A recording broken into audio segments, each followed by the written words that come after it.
So hello everyone, कैसे हैं आप सभी।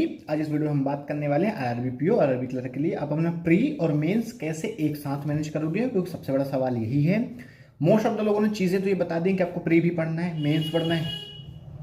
भाई यार, मोस्ट ऑफ द लोगों ने चीज़ें आपको बता तो दी हैं कि आपको प्री पढ़ना है, मेंस पढ़ना है, आपको प्रीलिम्स के साथ ही मेंस लेके चलना है। और इवन बहुत सारे लोगों ने तो भाई बाइफरकेट भी कर दिया कि इतने क्वेश्चन प्री के, इतने क्वेश्चन मेंस के। प्रॉब्लम ये है भाई टाइम मैनेजमेंट। समझो इस चीज़ को भाई, हर एस्पायरेंट 10 से 12 घंटे नहीं पढ़ता है। बेसिक प्लान लोगों ने भाई 10-12 घंटे के दिए हुए यार। यहाँ मतलब जो एस्पायरेंट मुश्किल से 5-6 घंटे पढ़ रहा है, जैसे कि मैं, और मैं यही मानता हूँ कि मोस्ट ऑफ द एस्पायरेंट 5 से 6 घंटे, बहुत हुआ तो 7, यही पढ़ते हैं। और भाई देखो, मैं अपने आप को एग्जाम्पल रख के बात करता हूँ कि भाई मैं एक एवरेज भी नहीं बोलेंगे, बिलो एवरेज एस्पिरेंट, जिसकी रीजनिंग बस ठीक ठीक सी है। मैथ्स और इंग्लिश लंका लगी हुई है भाई, और जीए तो क्या ही कहने, जीए में तो 4 चांद है।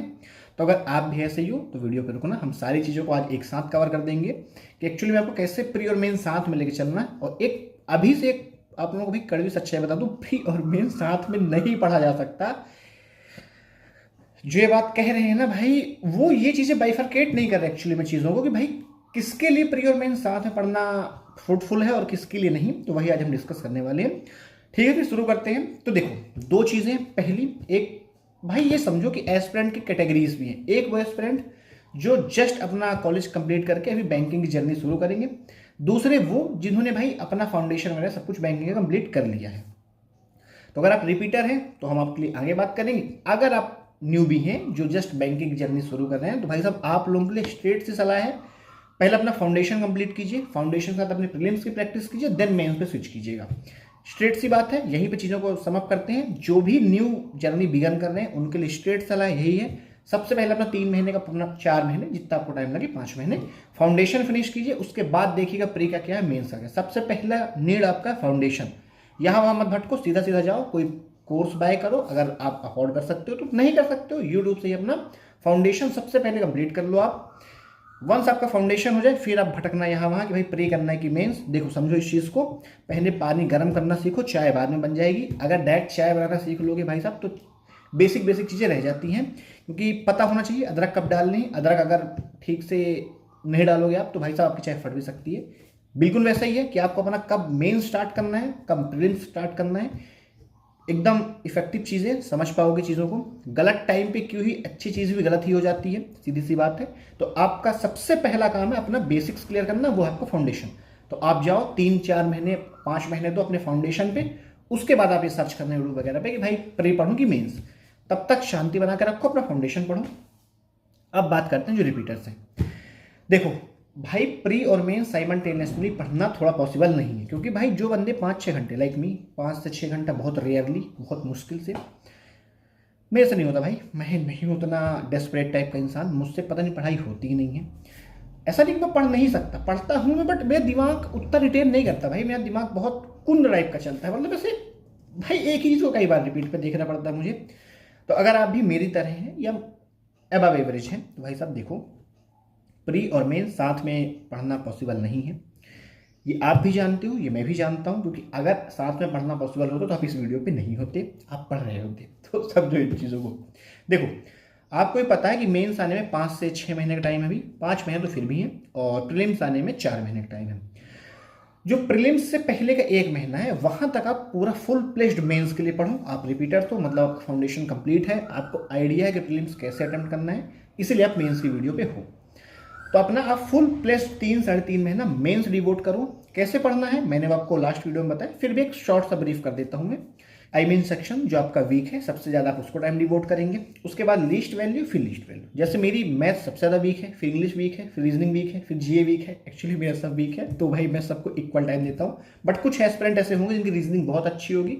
Most of the aspirants, specially बता रहा हूँ मैं, फीमेल्स की रीजनिंग बहुत अच्छी होती है, तो वो मैथ्स पर टाइम डिवोट करेंगी। और लड़के भाई जो मेरी तरह हैं, जो कि समय में झूल रहे हैं, तो भाई लोग आप बढ़िया मस्त सबको टाइम डिवोट करो।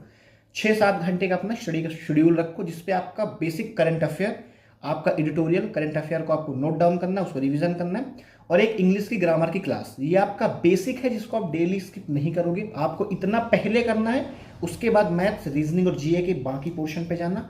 ये मत कर देना कि आपने करंट अफेयर नहीं पढ़ा, कि आपने इंग्लिश एडिटोरियल नहीं पढ़ा और आप बस मैथ रीजनिंग लगा रहे हो। भाई सब समझो, हिंदी में आरआरबी आती है, बट इसके अलावा एग्जाम में आपको इंग्लिश पढ़ना पड़ेगा। इंग्लिश 2 पोर्शन में, रीडिंग और ग्रामर। तो ग्रामर डेली बेसिस पर करो, ताकि आपको भाई काफ़ी चीज़ों पे ग्रामर हेल्प करती है। मैंने लास्ट वीडियो में उस चीज़ को कवर किया हूँ। बेसिक चीज़ें, पहला करंट अफेयर, एडिटोरियल, ग्रामर की एक क्लास और अपना करंट अफेयर का रिवीजन।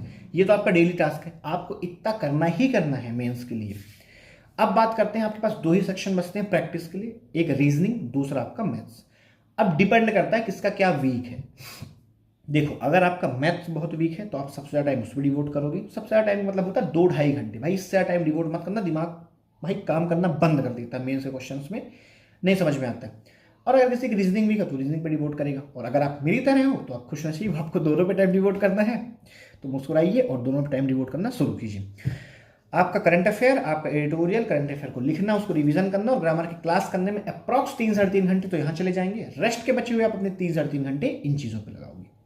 उसके बाद आप प्रैक्टिस को एक लेवल ऊपर ले जाने के लिए क्या करने वाले हो, आप लगाओगे मेंस का एक संडे के दिन मॉक वीकली। उस दिन आपका करंट अफेयर नहीं आएगा, एडिटोरियल नहीं आएगा, तो उसमें आपको ना तो लिखना है, नहीं कुछ, जो प्रीवियस आपने लिखा हुआ था उसे बस रिवाइज करना है। आप उस दिन एक मेंस का मॉक लगाओगे और सेम डे एक प्रीलिम्स का मॉक लगाना।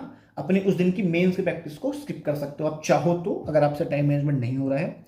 क्यों? क्योंकि आपको एट द एंड प्रीलिम्स पहले क्वालिफाई करना है, फिर मेंस पे जाओगे आप। तो आपको प्रीलिम्स के कॉन्सेप्ट से भी टच में रहना, ताकि आप उसके लॉजिक्स वगैरह भूल ना जाओ।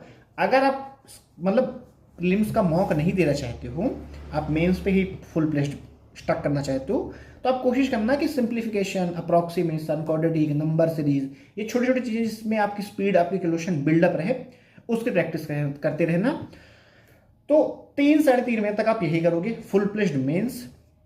उसके बाद जब आपका प्रीलिम्स आने वाला हो तो 1-1.5 महीने पहले, मतलब 40 से 45 दिन पहले, आप इस चीज को अपोजिट कर देना। आप प्रीलिम्स को ज्यादा टाइम दोगे और मेंस को थोड़ा टाइम कम डिवोट करोगे।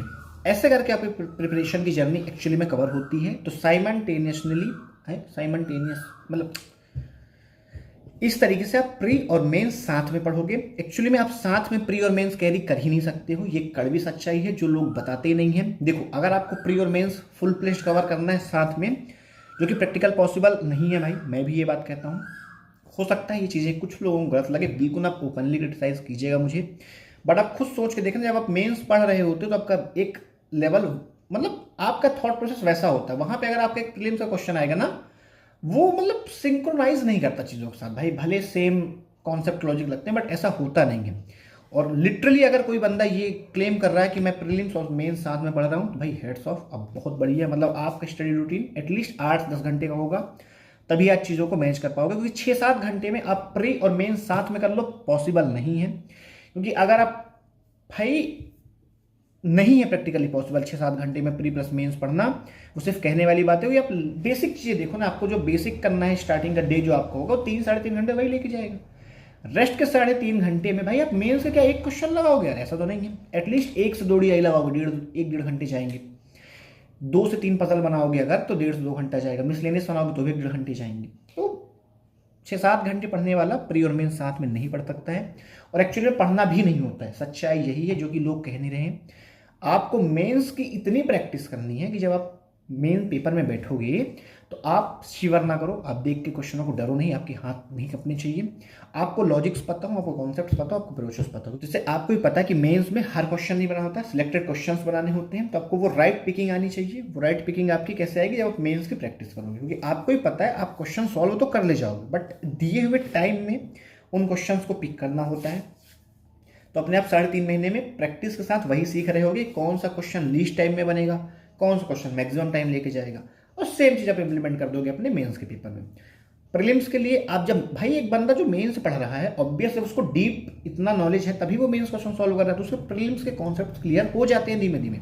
उसको प्री के लिए सिर्फ पॉलिश करना होता है, प्रैक्टिस करनी होती है। वो लास्ट के 30-40 दिन में डेली के 2 प्रीलिम्स लगाएंगे, वो भाई आराम से कवर हो जाता है। तो इस चीज़ को समझो, बहुत ज़्यादा मैस मत क्रिएट करो, आराम से अपना मेंस पे डिवोटेड रहो। प्रीलिम्स के लिए आप 1-2 मॉक टेस्ट लगा सकते हो वीकली बेसिस पे। अगर आप चाहो तो स्पीड मैथ्स का सेक्शन इंक्लूड कर लो, बाकी चीज़ें आपका मेंस के साथ ही कवर होता चलेगा। एग्जाम टाइम पे चीज़ों को थोड़ा सा स्विच कर देना। तो बस यही करना होता है। एग्जैक्टली बात ये है ये जो फर्रे में लिख के आपको पकड़ा देते हैं लोग कि आपको डेली ये करना है, ये भी करना है, वो भी करना है, कभी लिटरली उनसे पूछना अपनी जो आप चेकलिस्ट आप बोलते हो हम डेली टू डू लिस्ट बनाते हैं, पूरी की पूरी टू डू लिस्ट आप शेयर कर दो जिसपे आपके हर उस पर टिक लगाओ। ऐसा कभी नहीं होता है भाई, आई हैव ऑल्सो, लेकिन ये बता रहा हूँ ये 3-4 महीने की, समझ रहे हो, ये भर नहीं पा रहा है क्योंकि भाई लिटरली प्रैक्टिकली पॉसिबल नहीं। डेली क्या है, एडिटोरियल पढ़ना है, कंटेंट पढ़ना है, लिखना है, रिवीजन करना है, मैथ्स की क्लास देखनी, ऐसा मत करो। अपना एक वीकली गोल सेट करो, एक मंथली गोल सेट करो आप कि भाई वीकली मुझे इतना कवर करना है और 3-4 वीक कवर करके इस मंथ मुझे इतना कवर करना है। ऐसे करोगे तो आपका पूरा का पूरा एक रोड मैप भी रेडी रहेगा, आपके पास एक डायरी मेंटेन रहेगी, आप चीज़ों को कैसे कवर कर रहे हो उसका भी आपके पास एक ट्रैक रिकॉर्ड रहेगा। डेली सेम चीज़ लिख रहे हो वो ठीक नहीं होती है। और वैसे भी आपका ये जो टू डू लिस्ट होता है ये सिर्फ इसलिए ताकि आप अपनी प्रिपरेशन को ट्रैक कर सकें। ट्रैक करने के लिए अपने आप एक रोड मैप बनाइए टू डू लिस्ट की वजह कि आपको वीकली कहाँ तक पहुँचना है और वीकली बेसिस पे प्रैक्टिस कर करके आपको मंथली बेसिस पे कहाँ जाना है। तो उम्मीद करता हूँ आप समझ गए होंगे कि एक्चुअली में प्री और मेंस कैसे काम करता है, कैसे आप एक साथ चीज़ों को लेके चलते हैं, जो कि पॉसिबल नहीं होता है, एक साथ कुछ भी नहीं होता। आप या तो प्री को ज़्यादा टाइम देंगे या तो आप मेंस को ज़्यादा टाइम देंगे, दूसरा जो भी चीज़ बचेगा आप उसको एडजस्ट करने की कोशिश करते हैं। उसको साथ में लेके चलना बिल्कुल भी नहीं कहा जाता। साथ में लेने का मतलब भाई ये होता है, ये नहीं कि ये हाथ पे है और ये कहीं बैग में पड़ा हुआ, वो साथ में लेके चलना नहीं है। साथ का मतलब कि दोनों एक साथ एक जैसा चलें, तो प्री और मेंस एक जैसा नहीं चल सकता। हाथ ट्रूथ है ये आप समझो। आप एक टाइम पे एक चीज़ पे डिवोटेड रह के पढ़ो, जैसा टाइम आएगा, जैसा सिनेरियो आएगा वैसे आपको स्विच करना होता है। इसको बोलते हैं स्मार्ट स्टडी। एक्चुअल में स्मार्ट स्टडी की मीनिंग यही है कि अभी आप पे टाइम है तो फुल प्लेस डिवोटेड रहो मेंस के लिए, जब प्रीलिम्स का टाइम नियर आ जाएगा तो प्रीलिम्स पे स्विच कर जाना। तो उम्मीद करता हूँ आपको सारी चीज़ें क्लियर हो गई होंगी कि एक्चुअली में आपको प्री और मेंस कैसे कवर करना है। थोड़ा इन चीज़ों से बचो यार, यूट्यूब की वीडियो देख के कि इतना बड़ा उन्होंने आपको टाइम टेबल दे दिया जो कि प्रैक्टिकली 8-10 घंटे से पहले निपटेगा नहीं, और आपकी कैपेसिटी 6 घंटे की है, तो आप 4 घंटे कहाँ से भाई पढ़ पाओगे। और सिटिंग हैबिट आप बढ़ाने की कोशिश करोगे, 6 से 7 घंटे जाएगी, इससे ऊपर नहीं जानी है, क्योंकि सबका ब्रेन एक लिमिटेड चीज़ें ही अटेन कर सकता है। जैसे मैं भाई दिमाग से बिल्कुल कुंद, जिसको कद्दू को समझ में नहीं आता, बहुत टाइम लगता है चीज़ों को सीखने में, तो 6 घंटे भी मैंने पढ़ने लिए ऐसे मतलब समझ पत्थर फोड़ने वाला हिसाब किताब है। तो अगर आप भी मेरी तरह ही हो, चीज़ों को स्मूथली करो, कछुए की तरह चलो, धीमे धीमे धीमे धीमे चीज़ें कवर हो जाएंगी, बहुत टेंशन नहीं लो। बस कंसिस्टेंसी के साथ डेली पढ़ना, 6 घंटे ही सही कवर कर ले जाओगे। थोड़ा खुद पे भरोसा रखो, थोड़ा खुद की प्रैक्टिस पे भरोसा रखो, थोड़ा खुद प्रोसेस पे भरोसा रखो, बाकी तो भगवान है ही। तो उम्मीद करता हूँ चीज़ें आपको क्लियर हो गई होंगी कि आपको कैसे प्री और मेंस साथ में कवर करना है। सारे डाउट्स जो भी रहे होंगे, अगर कुछ रह गया हो आप मुझे कमेंट में बताना, और अगर किसी को लगता है कि भाई मैंने कुछ गलत कहा है, बिल्कुल आप क्रिटिसाइज़ कीजिएगा, मैं कोशिश करूँ कि मैं उससे उस चीज़ को रेक्टिफाई कर पाऊँ। तो ठीक है, फिर आज के इस वीडियो को यहीं तक रखते हैं, फिर मिलेंगे किसी और दिन किसी और वीडियो में।